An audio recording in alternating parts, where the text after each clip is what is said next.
Hello tout le monde, c'est Loli et aujourd'hui je vais vous parler de mes dents et plus particulièrement mon opération des dents de sagesse. Après avoir retiré mon appareil dentaire, l'orthodontiste m'a fait une radio. Du coup mes dents risquaient de bousculer les dents qui venaient d'être alignées par l'appareil. Donc on m'a annoncé la bonne nouvelle, j'allais me faire opérer pour l'extraction de mes 4 dents de sagesse. Ce qui en soi n'est pas une mauvaise nouvelle, mais pour moi c'était pas une nouvelle que j'adoptais avec facilité. J'ai toujours été terrorisée par les anesthésies générales. Mon orthodontiste m'a programmé un rendez-vous avec le chirurgien. Il m'a dit qu'en général, pendant l'anesthésie, on faisait des rêves super beaux. Au lieu de réfléchir à oh, mon Dieu, je vais mourir, et ben en attendant l'opération, il fallait que je réfléchisse à quoi je pouvais rêver pendant l'anesthésie. C'est quelque chose qui m'a vachement rassurée parce que j'étais terrorisée. Je crois que c'était un mois avant l'opération, j'ai rencontré l'anesthésiste. En fait, je lui ai demandé comment ça allait se dérouler l'après-opération, etc. Enfin bref. Et il m'a dit alors faudra pas vous inquiéter parce qu'en fait vous allez un peu avoir mal à la gorge parce qu'on va vous mettre un gros tuyau dans la gorge pour pas que si vous vomissiez, il y ait du sang qui est dans vos poumons ou je sais pas quoi. Donc voilà, ça m'a un peu perturbée, dégoûtée, je sais pas comment vous dire, j'avais juste pas envie de m'endormir. Mais de toute façon, il fallait que j'y passe, alors j'ai commencé à me faire à l'idée et puis le jour J est arrivé. La veille de l'opération, on m'a demandé de faire une douche à la bétadine. C'est-à-dire, la bétadine, je pense que tout le monde voit ce que c'est. Donc le matin du jour J, on reprend une douche à la bétadine, super. Après c'est ma maman qui m'a emmenée à l'hôpital et puis il y a une dame qui a fini par venir nous chercher pour nous emmener dans ma chambre. Alors les deux infirmières qui m'ont emmenée dans ma chambre ont d'abord pris ma tension. Ensuite elles m'ont expliqué, elles m'ont donné un cachet qui était censé me détendre. Il y avait aussi un bain de bouche. Donc ensuite il a fallu que je me déshabille et elles m'ont donné des vêtements à usage unique. Blouse, il y avait la Charlotte pour les cheveux, un truc pour les pieds et la culotte, la chose somptueuse, voilà.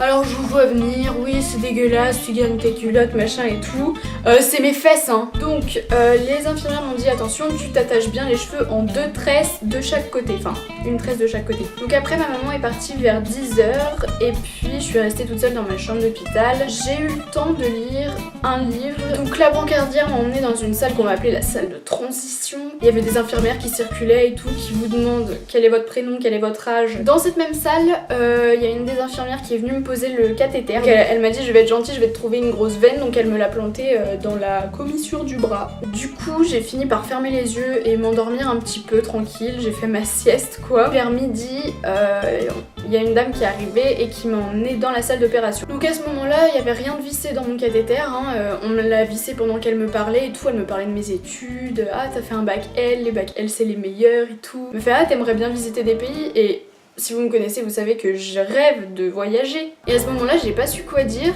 et j'ai dit, et j'ai senti la fatigue arriver, j'ai dit les États-Unis. Disons que si j'avais été normale, c'est pas le premier truc que j'aurais répondu, mais c'est pas grave. Et donc là, elle a positionné un masque à côté de ma tête et j'ai senti une odeur, mais dégueulasse. Une odeur, ça te prend au poumon, mais... Et je crois que d'ailleurs la dernière chose que j'ai dit avant de m'endormir c'est ça pue là, ou quelque chose comme ça. Mais je vous assure, mais ça m'a fait mal, c'est que ça te fait mal au poumon. Et en fait je m'y attendais pas, ça m'a grave surpris, j'ai fait ah mais... Elle me dit bouge pas, j'étais là, je voulais pas sentir son truc. Et au final j'ai même pas eu le temps de résister que j'étais endormie. Je me suis réveillée mais vraiment, je me suis levée, je me suis étirée et tout. Puis je suis restée assise comme ça, puis je regardais les gens. J'ai cru que je venais de me réveiller de ma sieste dans la salle de transition, vous vous souvenez. Et j'ai senti un peu de sang et tout, et je me suis dit ah mais je viens de me faire opérer.